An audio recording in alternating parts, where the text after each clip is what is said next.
Good afternoon, everyone, and happy Labor Day here on our Monday. Thanks for joining us here for another edition of our 10 Weather Impact Show. I'm Meteorologist Aaron White, and it's been a fantastic day with sunshine, temperatures up in the 70s, getting closer to 80 here this afternoon.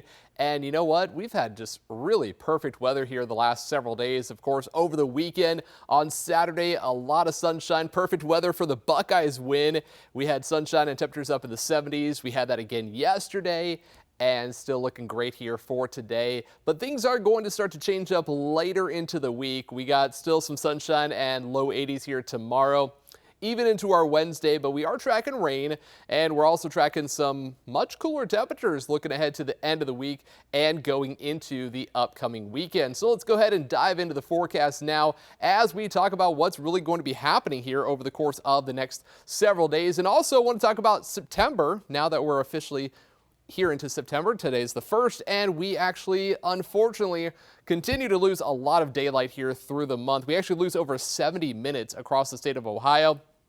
Of course, going from the 1st to the end of the month, so days are getting shorter, as we know. As we reach the summer solstice back in June, we've been losing a couple of minutes of daylight each day, and we lose a lot of it here through the month of September. And that also is a sign that as the days are getting shorter, we're going to start to see some more cooler days as we get closer to the end of the month. Normal high for today is about 82 degrees, and that's close to where we will end up here this afternoon. But by the end of the month, we're actually seeing average highs down to about 72 degrees. So that drop coinciding with how much daylight we are losing here through the month. But right now, 77 degrees in downtown Columbus. Winds are light, and they will stay on the light side here for the rest of today. Not really seeing much humidity, but it has been rising the last couple of days and rising more so for today. So that is giving us a real feel a little bit higher, just 1 degree higher than the actual temperature. But just an indication when you see that the feels like is higher than the actual temperature means there's a little bit of humidity around. Not a lot, but as that humidity will start to rise here going into tomorrow, into our Wednesday, it will help to be the fuel for some rain here by Wednesday night and Thursday. But no rain in the forecast here for the rest of your Labor Day. Whatever you have planned, if you're maybe doing a backyard barbecue later on this evening, it's going to be nice. We got a few clouds out there. Temperatures around 80 here by 5 p.m. and then gradually cooling down into the 60s here later on tonight, and we will be dipping into the 50s once again here during the overnight hours as we have those clear skies and light winds. But let's talk about the rain that we have in the forecast as we go into the middle of the week, and we're going to start to see those chances going up here by Wednesday, and really low chances, 30%. And this is going to be happening later in the day as we see our next weather maker arriving here, mainly for Wednesday night into Thursday. So we could see a couple showers Wednesday evening, but more of the rain is going to be happening overnight and throughout the day on Thursday. So when you see the forecast for temperatures on Thursday, going to be a lot cooler just because we have the clouds and the rain around throughout the day. And then chances really do taper off here going into Friday and for the weekend, really looking at drier conditions here by Saturday and Sunday. But as we go through the hour-by-hour forecast here today, really not tracking much aside from a few scattered clouds. That will be the case here even overnight tonight and going into tomorrow. Still just tracking a few scattered clouds here and there during the afternoon. Really not much happening here for today, tomorrow, even into the day on Wednesday, but that's when things do start to change. Here we are by 9 o'clock in the morning on Wednesday. Really not tracking a lot. Some rain showers to our south, and some of that will start to build in here by Wednesday evening. Again, that's why we have that 30% chance for some showers, but notice it's not affecting everyone. So that's why it's at a 30% chance, because some areas will see a little bit of rain, and then by Thursday morning, rain overspreads the entire state of Ohio, and it could be heavy at times where we see some of that darker green shown up there along the I-71 corridor, and rainfall amounts not expecting overly impressive amounts by several inches of rain, but a half an inch to an inch not out of the question here from Wednesday night through Thursday. And then that all clears out of here by Thursday night into Friday. Still a couple showers around. We'll have to watch that for Friday, but chances are down to about 30% as the bulk of the rain happens during the day Thursday. But after that, we get another surge of some cooler air. It's going to be more fall-like here by the upcoming weekend.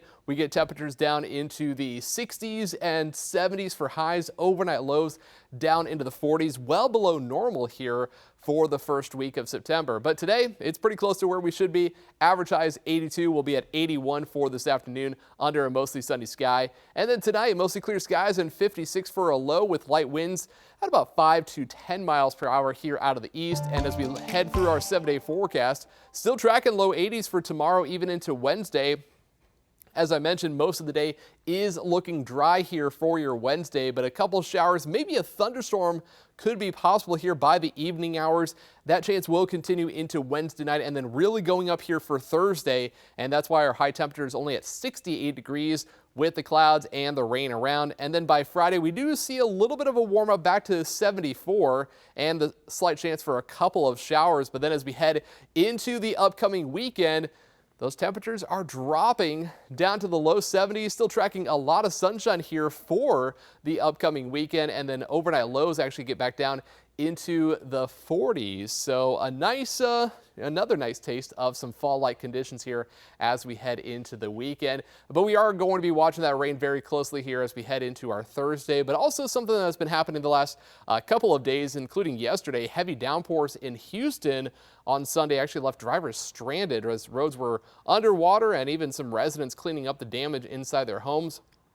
The storms actually dumped several inches of rain across the city beginning late in the morning, and they moved from the north. Slow moving rain just caused a lot of problems there around the Houston metro, and some flooding actually reported on some of the major freeways, not even just in the Houston metro, but other parts of Texas, recording 2 to 5 inches of rainfall here over the weekend. Now, also in this week's Climate Watch report, FEMA has suspended employees who warned that proposed cuts could actually weaken the country's disaster response. Here's Dan Kleffer with more.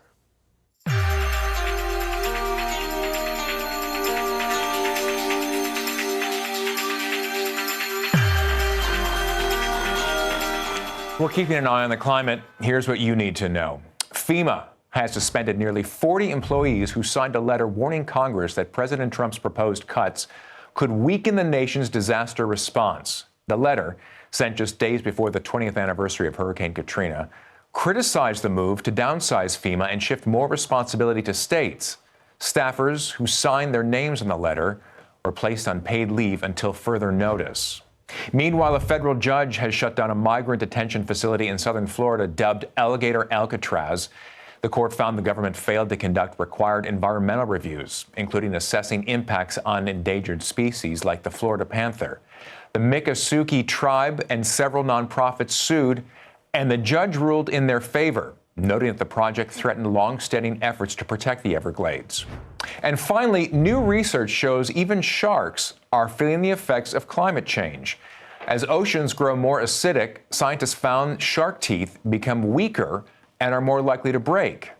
Sharks regrow teeth constantly, but scientists warn that may not be enough in more acidic seas, potentially weakening hunting abilities and triggering ripple effects across marine food chains. That's your Climate Watch. For the latest on climate and environmental news, go to cbsnews.com and follow us on Instagram at CBS News Planet. I'm Dan Kleffler in New York. And something also happening here this week as we are kicking off September.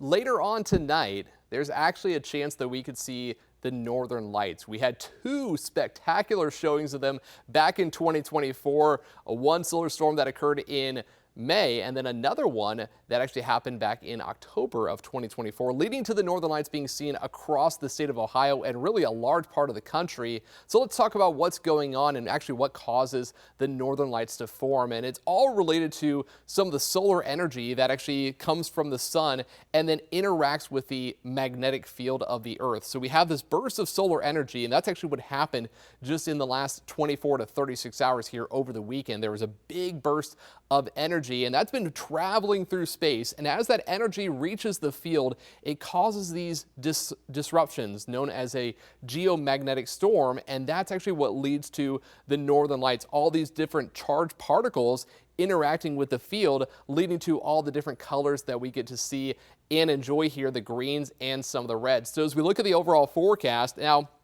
it's not as high as what we saw back in 2024 with those two different events. Those actually reach what we call as G4 storm levels, and right now the predictions are for about G2 to G3. So that would lead to at least a lower end potential for us here in Ohio to see the northern lights at least lower on the horizon, not right overhead, but lower on the horizon, and may actually be hard to see with your eyes. So you're going to want to give your eyes time to adjust to the darkness. If you're out for 10 to 15 minutes, don't look at your phone, just don't look at any lights, just look towards the sky, and then you may start to see them a little bit faintly on the horizon. And then of course, if you want to see them better, if you have a smartphone, one of the newer ones, you can actually do a long exposure photo and actually see them as the light gets taken in over the course of that few seconds of an exposure on your phone. But better chances are going to be further north across the upper Midwest, as they typically see them in the Dakotas and parts of Minnesota here as we head into tonight. So we'll be watching that here for you with your 10 weather impact team as we go through really the next 24 hours. If we don't see them tonight, there could still be another chance of seeing them by tomorrow night.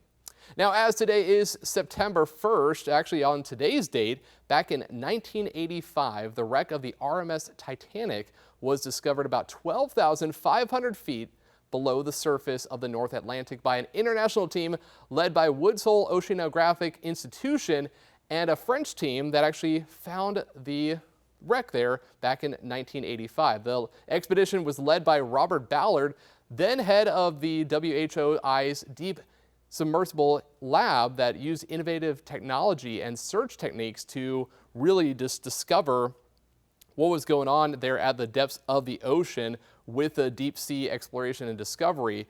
Now, in the summer of 1985, Ballard and his crew quietly set out for the North Atlantic on the Navy-owned research vessel Nor with new technologies to survey the wreckage of the USS Scorpion, a nuclear submarine lost at sea in 1968. However, in the early morning hours of September 1st, after less than a week of scouring the seafloor for trails of debris, his fatigue team recognized one of Titanic's boilers and then followed the trail of debris to the north, leading them to the wreck itself, Titanic, after 73 years lying at the bottom of the North Atlantic. So rather spectacular find there again back in 1985, 40 years ago today, they found the remains of the RMS Titanic.